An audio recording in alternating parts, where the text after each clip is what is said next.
Tutorial kuliah hukum pertanahan topik ketiga dari 30 topik. Konsep manajemen pertanahan. Disediakan di channel Global Tutorial. Dalam berbagai literatur, istilah manajemen mengandung 3 pengertian, yaitu sebagai proses, sebagai kolektivitas orang-orang yang lakukan aktivitas manajemen, dan yang terakhir manajemen sebagai suatu seni dan ilmu. Menurut pengertian yang pertama, manajemen sebagai suatu proses, definisi yang diberikan oleh para ahli berbeda-beda.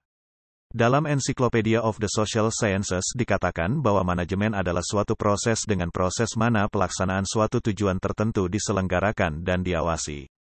G.R. Terry memberikan definisi manajemen sebagai suatu proses yang membeda-bedakan atas perencanaan, pengorganisasian, penggerakan, pelaksanaan, dan pengawasan, dengan memanfaatkan baik ilmu maupun seni, agar dapat menyelesaikan tujuan yang telah ditetapkan sebelumnya. Sedangkan Hyman mengartikan manajemen sebagai fungsi untuk mencapai sesuatu melalui kegiatan orang lain dan mengawasi usaha-usaha individu untuk mencapai tujuan bersama. Berdasarkan definisi-definisi yang dikemukakan, ada 3 hal penting dalam konsep manajemen, yaitu pertama adanya tujuan yang ingin dicapai, kedua, tujuan dicapai dengan mempergunakan kegiatan orang lain, dan ketiga, kegiatan orang lain itu harus dibimbing dan diawasi. Menurut pengertian yang kedua, manajemen adalah kolektivitas orang-orang yang melakukan aktivitas manajemen. Dengan kata lain, segenap orang-orang yang melakukan aktivitas manajemen dalam suatu badan tertentu disebut manajemen. Sedangkan pejabat yang bertanggung jawab atas terselenggaranya aktivitas-aktivitas manajemen agar tujuan unit yang dipimpinnya tercapai dengan menggunakan bantuan orang lain disebut manajer. Menurut pengertian ketiga, manajemen sebagai suatu sains dan ilmu, berfungsi menerangkan fenomena-fenomena, kejadian-kejadian, keadaan-keadaan dan mencapai tujuan yang nyata sehingga mendatangkan hasil atau manfaat.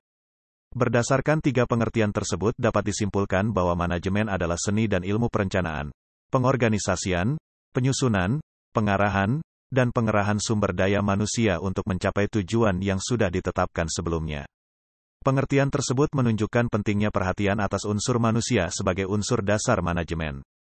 Tetapi unsur manusia bukan satu-satunya unsur dalam manajemen karena masih ada unsur-unsur lain. Hal tersebut dapat dilihat dari pendapat para ahli manajemen berikut. Of Peterson memberikan definisi sebagai penggunaan sekelompok manusia, uang serta material untuk mencapai suatu tujuan bersama tertentu. Berdasarkan definisi ini ada 3 unsur dasar manajemen, yaitu man, manusia, materials, material, dan money, uang. G.R. Terry mengemukakan bahwa unsur dasar sebagai sumber yang dapat digunakan untuk mencapai tujuan dalam manajemen adalah man, materials, machines, methods, dan money. Sepintas terlihat bahwa teori dari Peterson dan G.R. Terry tentang unsur-unsur manajemen tersebut berbeda tetapi sesungguhnya sama. Hanya cara pengungkapan yang berbeda. Misalnya yang dimaksud materials pada teori Peterson adalah meliputi pengertian materials dan methods pada teori G.R. Terry. Selain teori 3M dari Peterson dan 5M dari G.R. Terry dalam dunia perdagangan unsur dasar manajemen yang lain adalah market. Secara singkat dapat disimpulkan bahwa manajemen adalah persoalan pencapaian tujuan oleh sekelompok orang tertentu, achieving goals through others. Pemanfaatan tenaga kelompok untuk mencapai tujuan dilakukan dengan rangkaian kegiatan atau rangkaian tindakan yang disebut manajemen.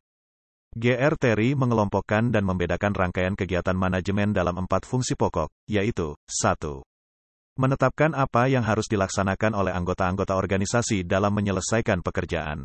Pada fase pertama ini perlu juga ditetapkan bagaimana cara melaksanakan pekerjaan yang harus dilaksanakan. Kegiatan dalam fase pertama ini lazim disebut perencanaan, planning. 2. Mendistribusikan atau mengalokasikan tugas-tugas kepada para anggota kelompok, mendelegasikan kekuasaan dan menetapkan hubungan kerja antar anggota kelompok. Kegiatan ini disebut pengorganisasian, organizing. 3. Setelah kegiatan perencanaan dan pengorganisasian, perlu adanya penggerakan kelompok secara efektif ke arah pencapaian tujuan. Kegiatan ini disebut penggerakan, actuating. 4. Jika organisasi sudah bergerak atau berjalan, pimpinan atau manajer harus selalu mengadakan pengawasan supaya gerakan atau jalan organisasi sesuai dengan rencana yang telah ditetapkan baik mengenai arah maupun caranya. Kegiatan ini disebut pengawasan, controlling. Berdasarkan rangkaian kegiatan tersebut, manajemen adalah suatu proses, yaitu proses yang terdiri dari fungsi-fungsi dasar planning, organizing, actuating, controlling yang dilakukan secara berantai dalam arti hasil kegiatan pengawasan dapat digunakan untuk dasar perencanaan, demikian pula sebaliknya. Istilah manajemen mengacu pada proses mengkoordinasi dan mengintegrasikan kegiatan-kegiatan kerja agar diselesaikan secara efisien dan efektif melalui orang lain. Istilah proses menggambarkan fungsi-fungsi yang berjalan terus atau kegiatan-kegiatan utama yang dilakukan oleh para manajer. Fungsi-fungsi tersebut lazim disebut merancang, mengorganisasi, memimpin, dan mengendalikan. Efisiensi merupakan bagian penting dari manajemen. Efisiensi mengacu pada hubungan antara masukan dan keluaran, dan bertujuan untuk meminimalkan biaya-biaya sumber. Dari sudut pandang ini, efisiensi sering dirujuk sebagai melakukan segala sesuatu secara tepat.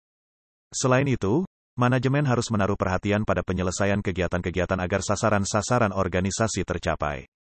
Dengan kata lain, manajemen harus memperhatikan efektivitas.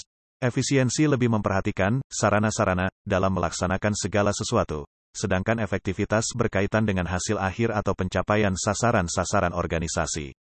Suwarno Handayaningrat memaparkan lebih lanjut mengenai fungsi-fungsi manajemen dengan mengutip pendapat para ahli seperti Luther Gulick yang mengemukakan fungsi-fungsi manajemen yaitu organizing, staffing, directing, coordinating, reporting, budgeting. Sedangkan fungsi manajemen menurut Kunsdam O'Donnell adalah planning, organizing, staffing, directing, controlling, POSDC. Berdasarkan pendapat para ahli tersebut, M. Manulang menyatakan bahwa dalam kegiatan manajemen, fungsi-fungsi manajemen yang paling penting adalah fungsi perencanaan, pelaksanaan, dan pengawasan.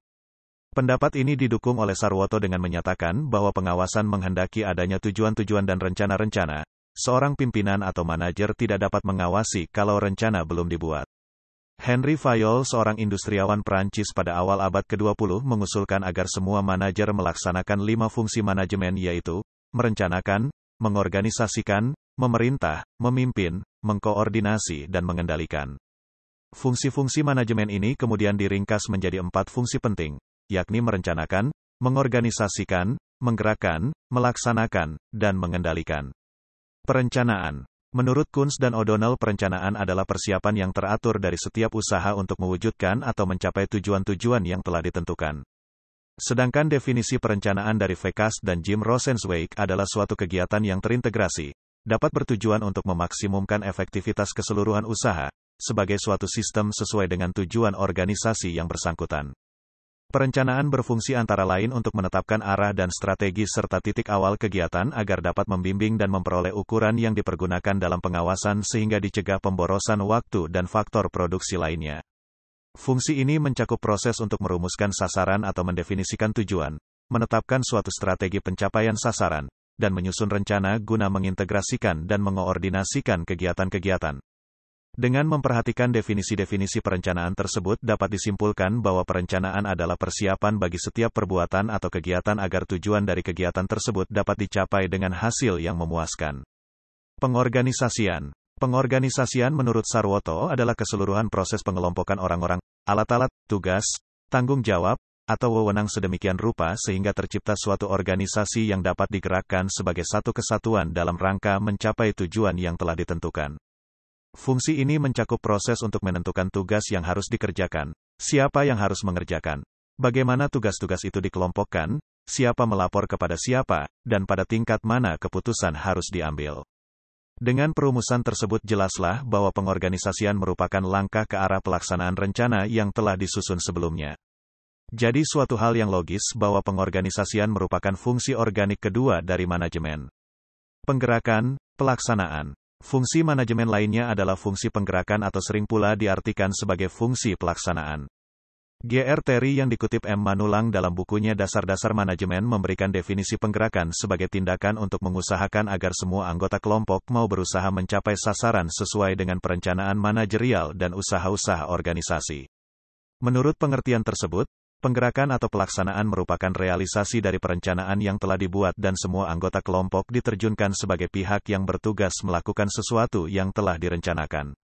Fungsi tersebut meliputi kegiatan memotivasi bawahan, mengarahkan, menyeleksi saluran komunikasi yang paling efektif dan menyelesaikan konflik, pertentangan di antara anggota-anggota.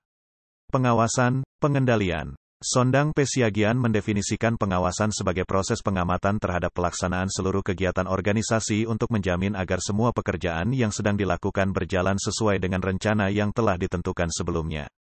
Berdasarkan definisi tersebut, maka pengawasan merupakan tindakan untuk mengendalikan pelaksanaan agar sesuai dengan rencana, dan mencegah penyimpangan yang mungkin terjadi demi tercapainya hasil maupun hal-hal lain sesuai dengan rencana yang telah ditentukan sebelumnya. Fungsi ini mencakup pemantauan kegiatan-kegiatan untuk memastikan bahwa semua orang mencapai apa yang telah direncanakan dan mengoreksi penyimpangan-penyimpangan yang signifikan. Proses manajemen merupakan serangkaian keputusan dan kegiatan kerja yang terus-menerus di mana para manajer terlibat ketika mereka merencanakan, mengorganisasikan, memimpin, dan mengendalikan. Maksudnya mereka menjalankan fungsi-fungsi manajemen, maka kegiatan-kegiatan mereka seringkali dilakukan secara terus-menerus dan berkesinambungan dalam suatu proses. Tidak ada titik awal dan akhir yang sederhana ketika manajer itu merencanakan, mengorganisasikan, memimpin, dan mengendalikan. Peran-peran manajemen seringkali merujuk pada kategori tertentu tentang tingkah laku manajerial.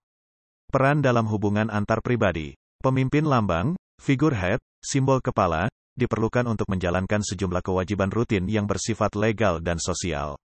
Pemimpin, leader, bertanggung jawab untuk memotivasi dan mengaktifkan bawahan, mengisi posisi yang kosong, staffing, dan melatih. Penghubung, liaison, memelihara, membangun suatu jaringan, kontak dengan luar yang memberikan dukungan dan informasi. Peran dalam informasi. Pemantau, monitor, mencari dan menerima beraneka ragam informasi khusus untuk mengembangkan pemahaman yang menyeluruh terhadap organisasi dan lingkungannya, sebagai pusat saraf informasi internal dan eksternal tentang organisasi. Penyebar diseminator, meneruskan informasi yang diterima dari orang luar atau dari bawahan kepada anggota organisasi. Beberapa informasi merupakan fakta, dan beberapa melibatkan interpretasi dan integrasi aneka posisi nilai dari pengaruh-pengaruh keorganisasian. Juru bicara, spokespersons, meneruskan informasi kepada orang luar mengenai rencana, kebijakan, tindakan dan hasil organisasi, berfungsi sebagai pakar berkenaan dengan industri organisasi. Peran dalam pengambilan keputusan. Wirausaha, entrepreneur, mencari kesempatan-kesempatan dalam organisasi dan lingkungannya serta proyek-proyek perbaikan, sehingga menimbulkan perubahan, mengawasi rancangan proyek-proyek tertentu. Pengendali gangguan, disturbance handler, bertanggung jawab atas tindakan korektif bila organisasi mengalami gangguan mendadak dan penting. Pengalokasi sumber daya, resource allocator, bertanggung jawab terhadap alokasi segala sumber daya organisasi dalam pelaksanaannya sebagai pembuat atau menyetujui seluruh keputusan organisasi yang penting. Perunding, negosiator, bertanggung jawab mewakili organisasi pada perundingan-perundingan utama. Dengan demikian, berdasarkan berbagai pendapat tersebut, dapat disimpulkan bahwa manajemen adalah penggunaan sekelompok manusia, uang serta material untuk mencapai suatu tujuan bersama tertentu melalui pelaksanaan fungsi-fungsi perencanaan, pengorganisasian, penggerakan, dan pengawasan. Pengertian pertanahan. Pertanahan merupakan kebijaksanaan yang digariskan oleh pemerintah di dalam mengatur hubungan hukum antara tanah dengan orang sebagaimana yang ditetapkan oleh UUD 1945 dan dijabarkan dalam Undang-Undang Pokok Agraria.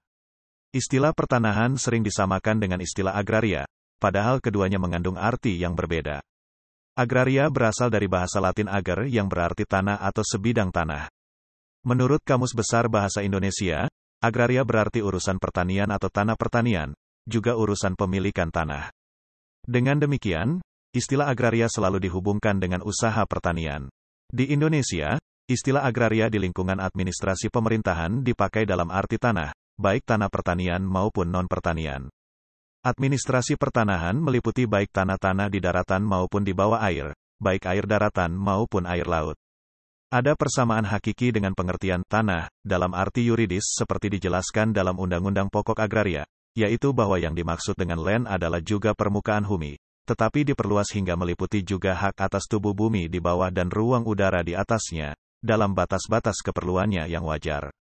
Berbeda dengan pengertian agraria dalam administrasi pemerintahan yang hanya mencakup arti tanah, pengertian agraria yang digunakan dalam Undang-Undang Pokok Agraria justru mencakup arti yang sangat luas. Pengertian agraria meliputi bumi, air, dan kekayaan alam yang terkandung di dalamnya. Bahkan dalam batas-batas seperti yang ditentukan oleh Pasal 48 Undang-Undang Pokok Agraria, meliputi pula ruang angkasa, yaitu ruang di atas bumi dan air yang mengandung tenaga dan unsur-unsur yang dapat digunakan untuk usaha-usaha memelihara dan memperkembangkan kesuburan bumi, air serta kekayaan alam yang terkandung di dalamnya dan hal-hal lainnya yang bersangkutan dengan itu. Pengertian bumi meliputi permukaan bumi, yang disebut tanah, tubuh bumi di bawahnya serta yang berada di bawah air, Pasal 1 Ayat 4 Jo Pasal 4 Ayat 1 Undang-Undang Pokok Agraria.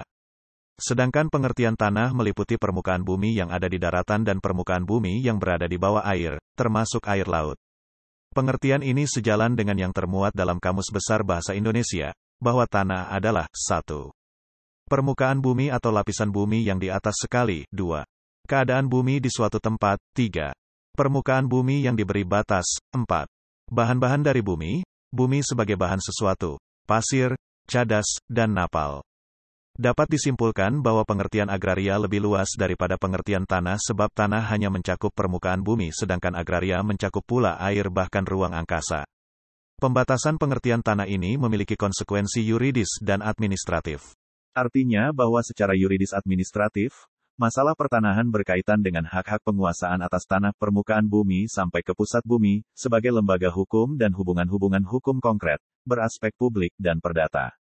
Secara singkat, hak-hak penguasaan atas tanah yang menjadi pokok masalah pertanahan memberi kewenangan kepada pemegang haknya untuk menguasai secara fisik tanah yang dimiliki, untuk menggunakan dan untuk melakukan perbuatan-perbuatan hukum tertentu dengan tanah yang bersangkutan.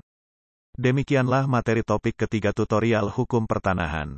Channel Global Tutorial bermanfaat bagi siapa saja yang ingin menambah wawasan, termasuk mahasiswa perguruan tinggi negeri dan swasta manapun di Indonesia.